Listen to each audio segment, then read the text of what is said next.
Hello, this is FEPS Talks, the podcast series of the Foundation for European Progressive Studies from Brussels.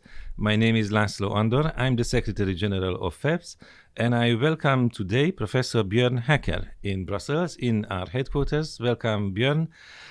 Professor Hacker is the professor of the University of Applied Sciences in Berlin, also known as the HTW University, if you are looking on the map for this institution, and an author who has been very prolific about the questions of social Europe. Björn, you have been written a lot, and you honored FEPS by delivering to us a primer, an introductory booklet about questions of social Europe. And I would like to discuss this with you today because just a few months after printing this book, it's already a big success. A lot of people are looking for it, and we also heard it back from different countries that they would like to have a version in their own language. We heard it back from professors that they really would like to use it in education, in higher education more specifically. So I think we have an excellent material to discuss.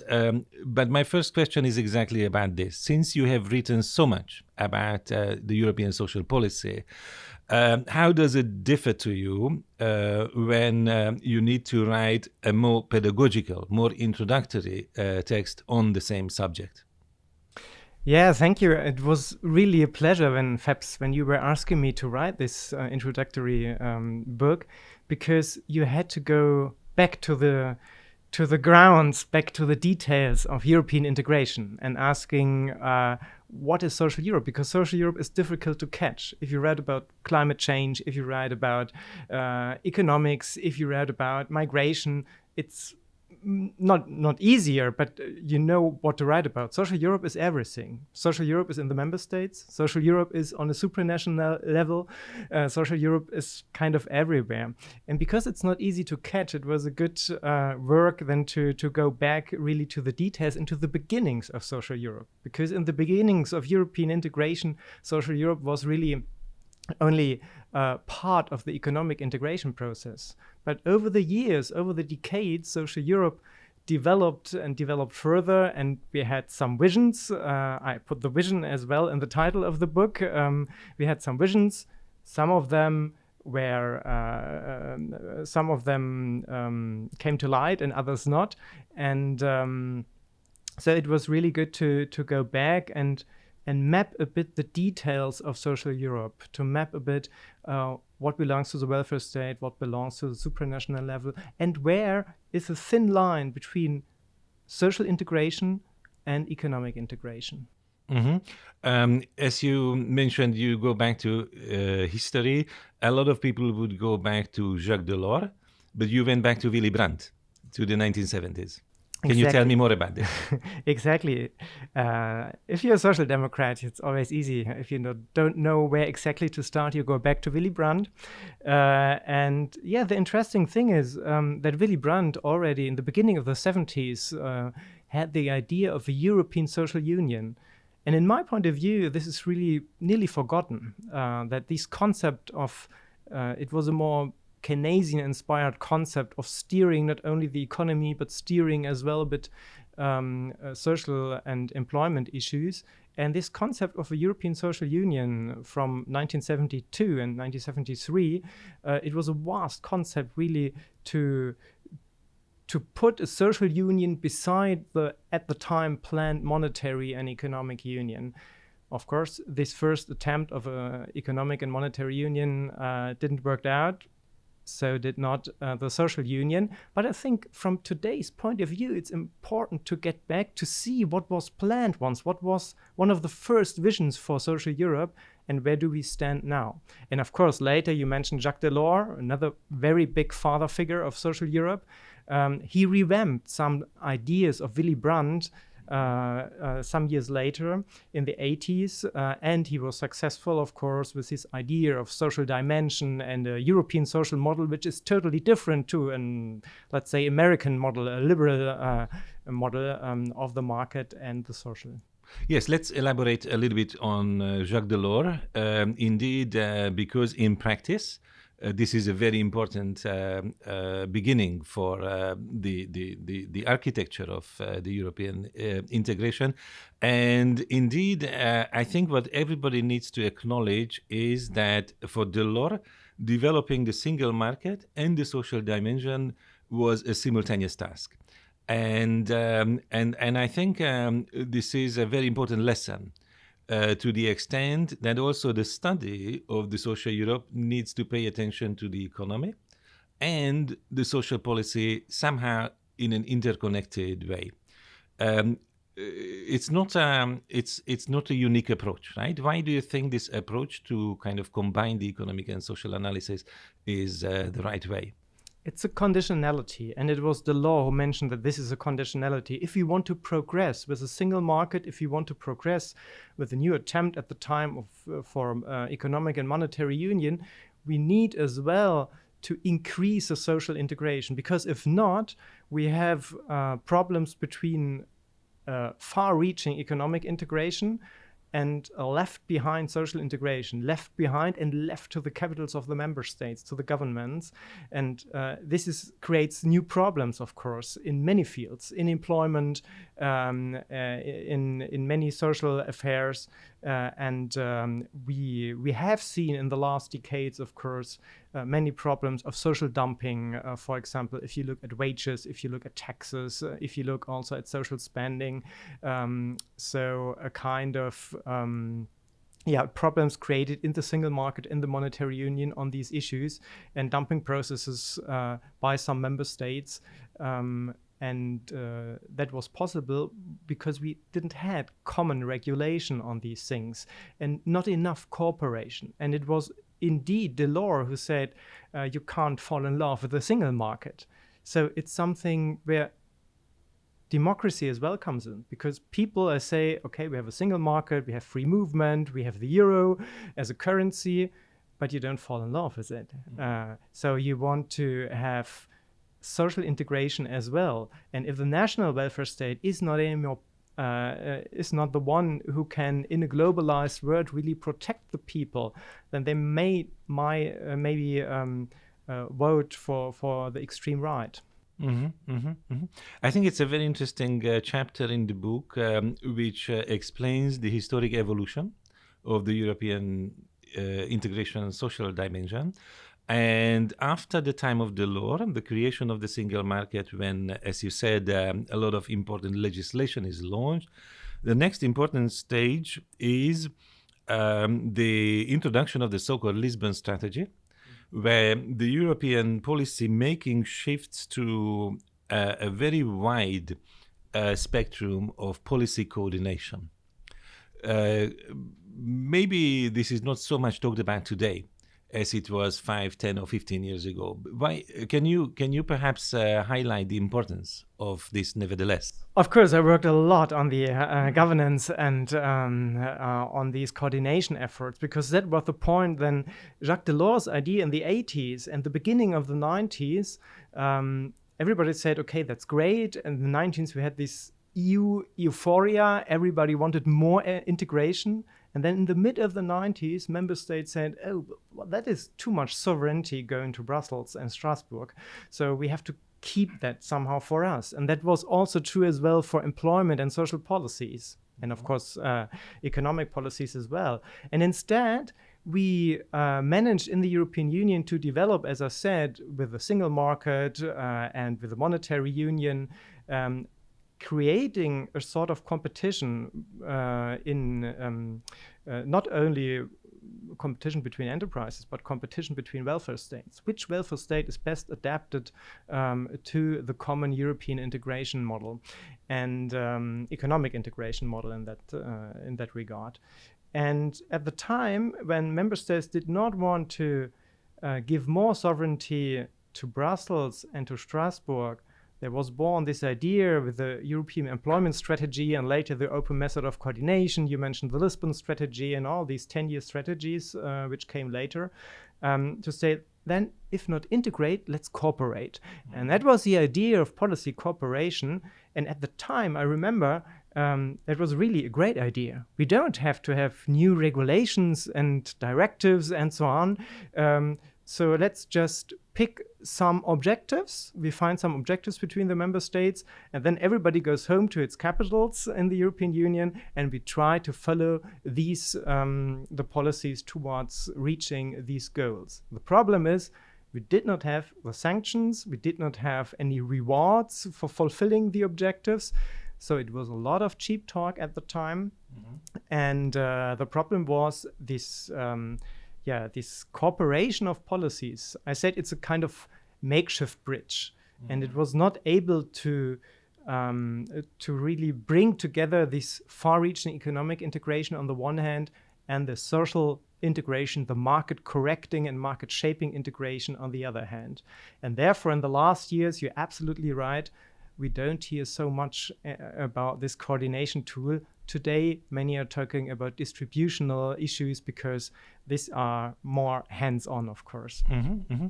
Let's jump to the current chapter. And I think we are in a phase which was opened in 2017 with the adoption of the European Pillar of Social Rights. I think that's a very important milestone. Everybody speaks about the significance of the adoption of this social pillar. And there is, on the other hand, a question, which is, how significant change this has brought about. Is it really a game changer? Is it, again, another chapter in, nice paperwork and talking differently about the European social dimension? Or it has also managed to bring about change in practice? Yeah, well, the European Pillar of Social Rights is definitely a milestone in European social integration. Its proclamation in 2017, we have to go back why it was proclaimed in that year, because it followed 10 years, nearly 10 years of austerity policies in the European Union.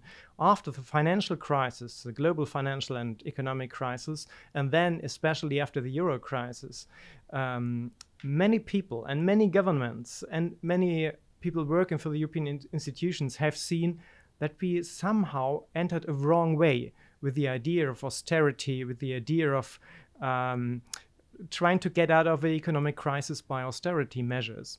And we said, okay, we have done a lot in that regard for the economy, for the banks, for example, in the financial crisis, and for the budgets, the public budgets, bring the public budgets out of the deficit and so on.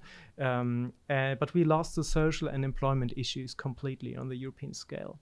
And there was a kind of pressure, of course, and the pressure came from different regards, from the public, from many politicians, from the trade unions, of course, saying we have to take care that we not only develop the economy out of a crisis, but that we have an eye as well on the social issues, on the poverty, for example, on the unemployment. The young unemployed rates were really, really high at the time.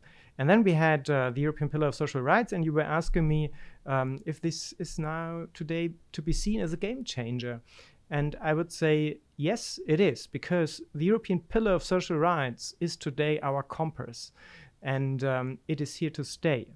This Pillar of Social Rights, everyone who is talking about European social policy has to reference the European Pillar of Social Rights and its 20 principles.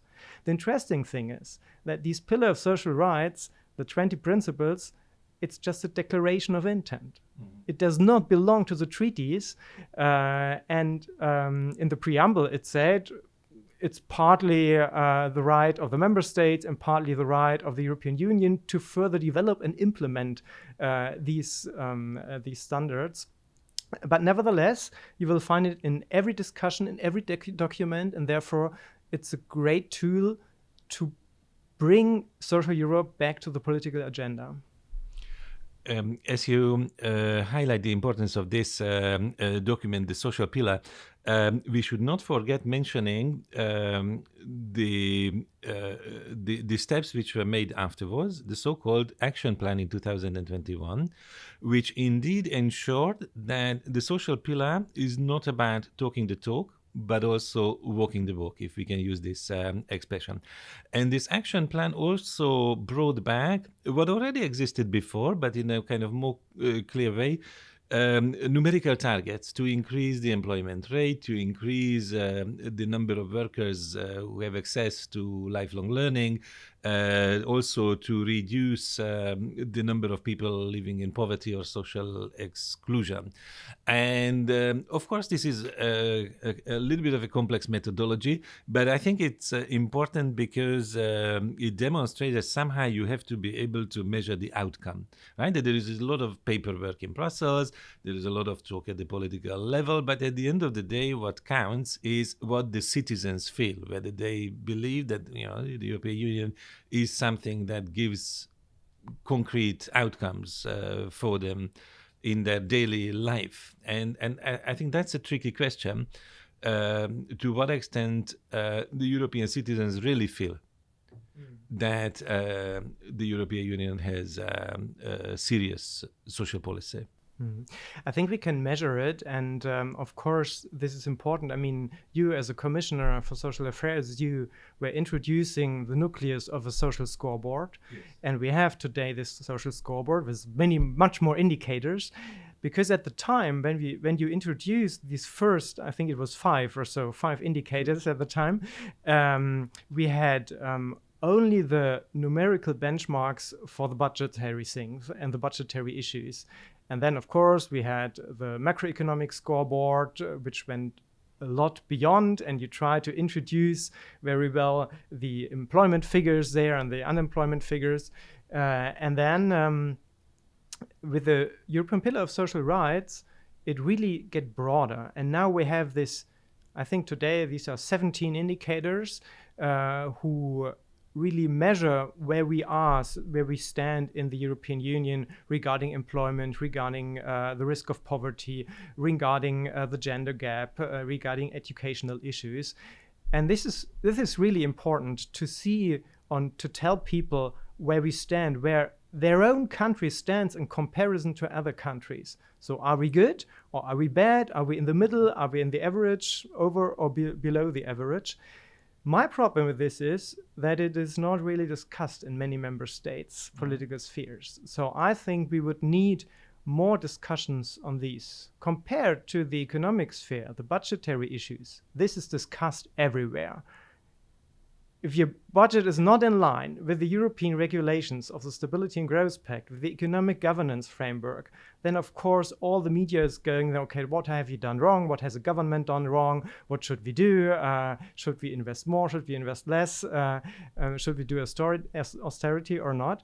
But on the social issues and employment and educational issues, we have all the numbers now, but it's not discussed. So I want not only discussions in the European Parliament, I think discussions in the national parliaments on these social scoreboard indicators would be really, really important to implement the pillar.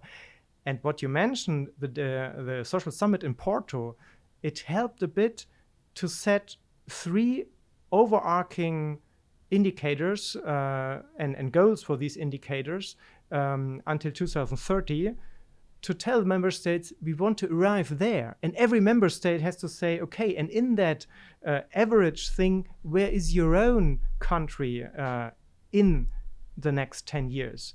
And I think this is really important to boost national debates on these. So I would like to see more of these benchmarks, because the problem is if you only have 3 benchmarks and on the other hand these dominant benchmarks of economic integration, of budgetary issues, then maybe the social things, the social issues could get lost.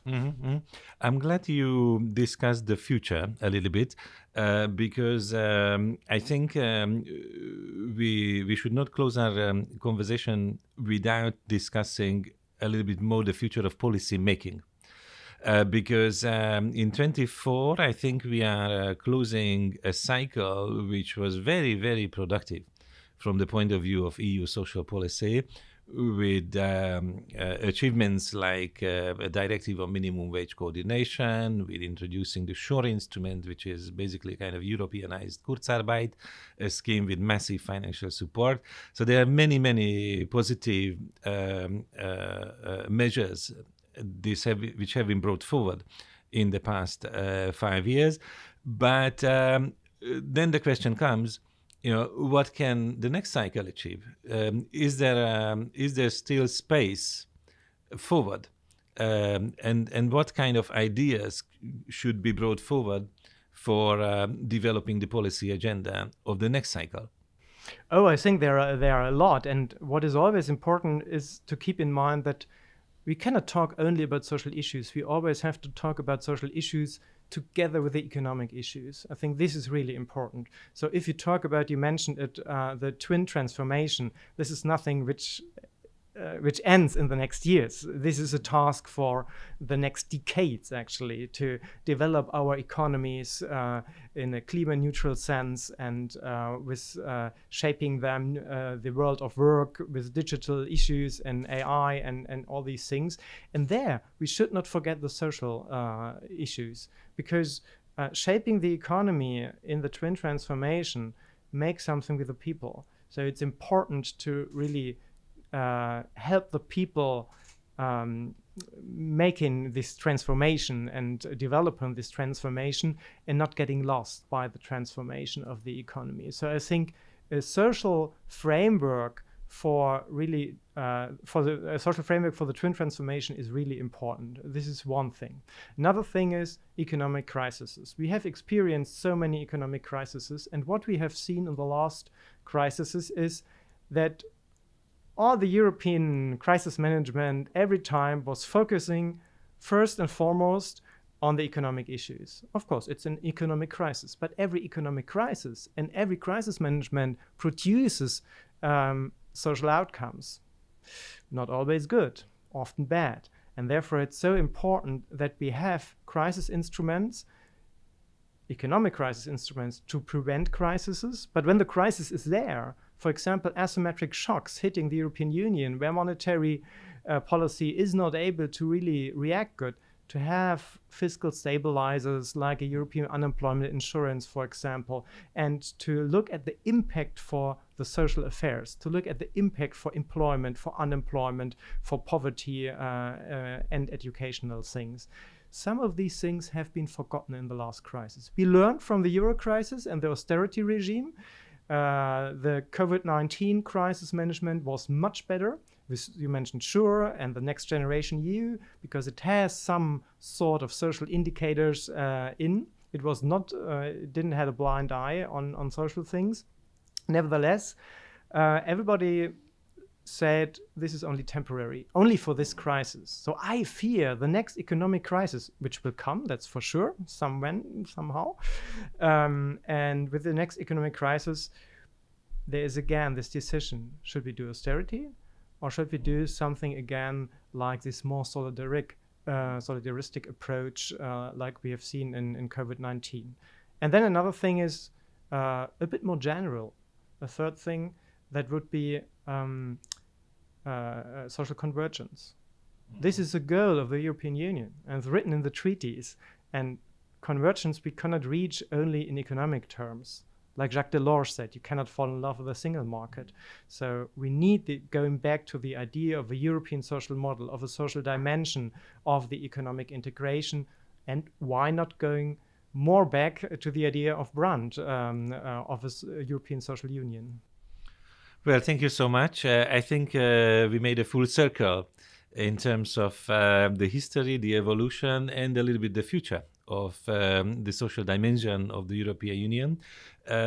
Professor Björn Hacker, thank you so much for coming to Brussels and talking with me today about your book. I congratulate you once more for delivering this, and I'm sure this is going to be a great success also in the market because it's a very approachable introduction.